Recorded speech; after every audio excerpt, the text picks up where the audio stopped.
പ്രിയപ്പെട്ടവരെ, news bullet കേരളയിലേക്ക് വീണ്ടും സ്വാഗതം. വലിയ പ്രതീക്ഷയിൽ തിരികെത്തിച്ച പടക്കം ഷൂന്ന് ചീറ്റിപ്പോയാൽ ആർക്കും സങ്കടം വരും, സ്വാഭാവികമാണ്. മനോരമയുടെ ഇന്നത്തെ വിശകലനം നോക്കൂ. കിഫ്ബി മസാല ബോണ്ട് സർക്കാർ പ്രചരണത്തിന് ED നോട്ടീസ് പരിചയാക്കും. തിരഞ്ഞെടുപ്പ് വിഷയമാക്കാൻ CPM, സ്വർണ്ണ കവർച്ചയിൽ നിന്ന് ശ്രദ്ധ തിരിക്കുകയും ലക്ഷ്യം.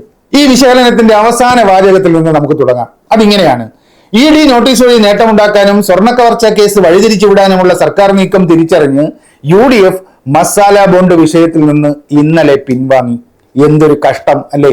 ഇടിക്കൂട്ടിൽ കിഫ്ബിയും എന്ന് തലക്കെട്ട് എഴുതിയ പത്രത്തിന്റെ ഇപ്പോഴത്തെ സ്ഥിതിയാണിത്. ED നോട്ടീസ് വഴി നേട്ടമുണ്ടാക്കാൻ സർക്കാർ ശ്രമിക്കുന്നു അത്രേ. സ്വർണ്ണ കവർച്ച കേസ് ഇതോടെ വഴിതിരിഞ്ഞു പോകുമത്രേ. പിന്നെന്തിനാണ് മനോരമയെ ഇങ്ങനെ ഒരു വാർത്ത എക്സ്ക്ലൂസീവ് ആക്കിയത്? നവംബർ 30 രാത്രി മനോരമ ന്യൂസിന്റെ FB പേജിൽ പ്രത്യക്ഷപ്പെട്ട ആ കാർഡ് നാം മറന്നിട്ടില്ല. അതിങ്ങനെയായിരുന്നു: ബിഗ് ബ്രേക്കിംഗ് മനോരമ ന്യൂസിൽ. അത് കണ്ട ജനം മുഴുവൻ വീർപ്പ് മുഴുവൻ അടക്കിപ്പിടിച്ച് ഡിസംബർ 1 രാവിലെ 8 മണി വരെ കാത്തിരുന്നു. മനോരമ 8 മണിക്ക് ബ്രേക്കിംഗ് ന്യൂസ് പൊട്ടിച്ചു. മുഖ്യമന്ത്രിക്ക് ED സമൻസ്, കിഫ്ബി മസാല ബോണ്ടിൽ ഫെമ ചട്ടലംഘനം. അതായിരുന്നു ബ്രേക്കിംഗ് ന്യൂസ്. അതോടുകൂടി മുഖ്യമന്ത്രിയും ഐസക്കും കിഫ്ബിയും സർക്കാരും മൂക്കുകൊണ്ട് സകല കൂട്ടക്ഷരങ്ങളും വരയ്ക്കുമെന്ന് കണ്ടെത്തൽ ഫാമിലി UDF ഒക്കെ കിനാവ് കണ്ടു. ഡിസംബർ 1 അതാ വരുന്നു വീണ്ടും ബ്രേക്കിംഗ് ന്യൂസിന്റെ അറിയിപ്പ്.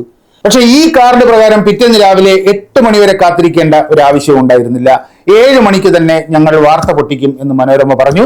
ആരാധകർക്ക് ആശ്വാസമായി. 1 മണിക്കൂർ ലാഭം. കാത്തിരുന്ന വാർത്ത 7 മണിക്ക് പുറത്തു ചാടി. കിഫ്ബി ഫണ്ട് വകമാറ്റൽ മുഖ്യമന്ത്രിയുടെ അറിവോടെ. രേഖകളിൽ ഒപ്പിട്ടത് മുഖ്യമന്ത്രി തന്നെയെന്ന് ED. മനോരമയുടെ ഈ 2 ബ്രേക്കിംഗ് ന്യൂസും വന്നതോടെ മുഖ്യമന്ത്രിയും സർക്കാരും ഒക്കെ പ്രതിരോധത്തിലാകേണ്ടതാണ്. പക്ഷെ സംഭവിച്ചതോ? അങ്ങനെയല്ല.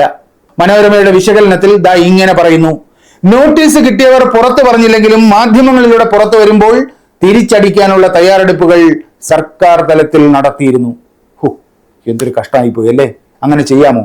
ഞങ്ങൾ ഈ മാധ്യമങ്ങൾ EDയുടെ കൊട്ടേഷൻ പണിയൊക്കെ എടുത്ത് ഓരോരോ മനക്കോട്ടകൾ കെട്ടി വമ്പൻ ബ്രേക്കിംഗ് ന്യൂസ് കൊണ്ടുവരുമ്പോ സർക്കാർ ഇങ്ങനെ തയ്യാറെടുപ്പ് നടത്തി തിരിച്ചടിക്കാമോ? അങ്ങനെ തിരിച്ചടിച്ചാൽ എന്ത് ചെയ്യണമെന്ന് മനോരമയ്ക്കും അറിയില്ല, EDക്കും അറിയില്ല. അങ്ങനെ ഒരു സാഹചര്യത്തിൽ ഇങ്ങനെയൊക്കെ ചെയ്യുന്നത് ശരിയാണോ? അങ്ങനെ തിരിച്ചടിക്കാമോ തയ്യാറെടുപ്പോടുകൂടി? ദാ മനോരമ തുടരുന്നു. അതാണ് ദീർഘമായ വിശദീകരണവുമായി കിഫ്ബി മുന്നിലെത്തിയതും പ്രതിരോധവുമായി തോമസ് ഐസക് അടക്കമുള്ളവർ പത്രസമ്മേളനം വിളിച്ചതും. അതാണ് കാര്യം. തോമസ് ഐസക്കിന്റെ പത്രസമ്മേളനം പ്രതിരോധം എന്ന വാക്കുപയോഗിച്ചാണ് മനോരമ വിശേഷിപ്പിക്കുന്നത്. സത്യത്തിൽ അത് പ്രതിരോധമായിരുന്നോ? പ്രത്യാക്രമണമായിരുന്നു. ഐസക്കിന്റെ വാദമോ ശരീരഭാഷയോ തങ്ങൾ പ്രതിരോധത്തിലായതിന്റെ ഒരു സൂചനയും നൽകിയില്ല. മറിച്ച് EDയെ പരിഹസിച്ചും പുച്ഛിച്ചും വെല്ലുവിളിച്ചുമാണ് ആ പത്രസമ്മേളനം മുന്നോട്ട് നീങ്ങിയത്.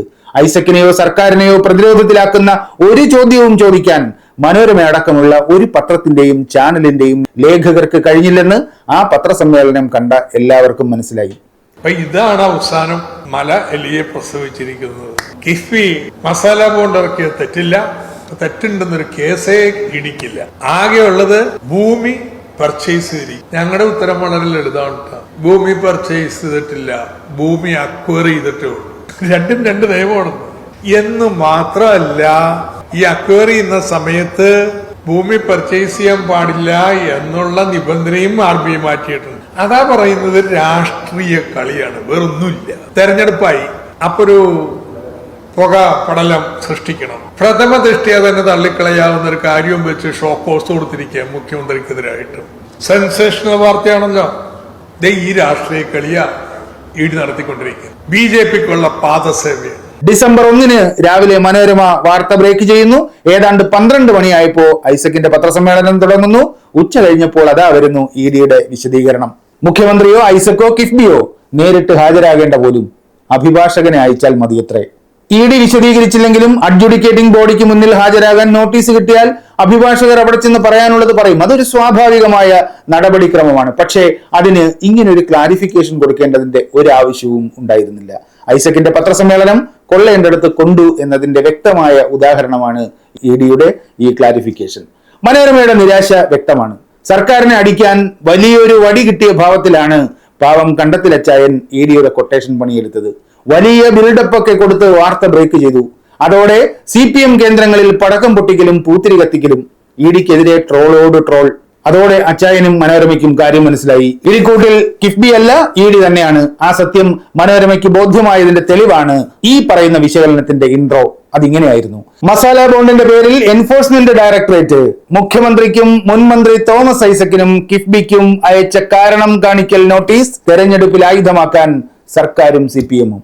സർക്കാരിനെതിരെ മനോരമ മോർച്ച കൂട്ടി കൊണ്ടുവന്ന ആയുധം സർക്കാരും CPM-ഉം പിടിച്ചു വാങ്ങി മനോരമയ്ക്കും മനോരമയുടെ പിന്നിൽ ചരട് വലിക്കുന്ന ED-ക്കുമെതിരെ ഉപയോഗിക്കുകയാണ് എന്ന് മനോരമയ്ക്ക് തന്നെ പറയേണ്ടി വന്നു. അതോടെ ശബരിമലയിലെ സ്വർണ്ണ കേസിൽ നിന്ന് ശ്രദ്ധ തിരിഞ്ഞേ എന്ന നിലവിളിയും.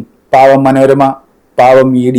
തങ്ങളുടെ വലിയ ബ്രേക്കിംഗ് ന്യൂസ് UDF പോലും കൈവിട്ടുവെന്ന് 1-ാം പേജിൽ മനോരമയ്ക്ക് അച്ചടിക്കേണ്ടി വന്നുവെങ്കിൽ എത്രമാത്രം നിരാശയാകും ആ ഡെസ്കിലെന്ന് ഊഹിക്കാവുന്നതേയുള്ളൂ. ശത്രുക്കൾക്ക് പോലും ഈ ഗതി വരുത്തരുതേ എന്ന് നമുക്ക് പ്രാർത്ഥിക്കാം. സുഹൃത്തുക്കളെ, ഇനിയും ഈ ചാനൽ സബ്സ്ക്രൈബ് ചെയ്യാത്തവർ ഇപ്പോൾ തന്നെ ചാനൽ സബ്സ്ക്രൈബ് ചെയ്യണമെന്ന് അഭ്യർത്ഥിക്കുന്നു. ആ ബട്ടൺ ഒന്ന് ഞെക്കണം. അതുപോലെ സാമ്പത്തിക സഹായത്തിന്റെ കാര്യം, ഒരു വീഡിയോയ്ക്ക് 10 രൂപ അല്ലെങ്കിൽ പ്രതിമാസം 100 രൂപയാണ്. അതാണ് ഞങ്ങൾ അഭ്യർത്ഥിക്കുന്ന സാമ്പത്തിക പിന്തുണ.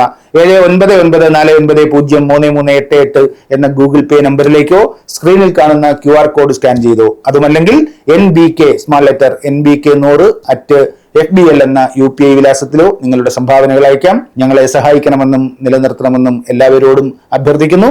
നിങ്ങളുടെ എല്ലാ സുഹൃത്തുക്കൾക്കും ഞങ്ങളുടെ ചാനൽ പരിചയപ്പെടുത്തുക. വീണ്ടും സന്ധിക്കും വരെ നമസ്കാരം. അടുത്ത വീഡിയോയുമായി വീണ്ടും കാണുന്നതുവരെ നന്ദി.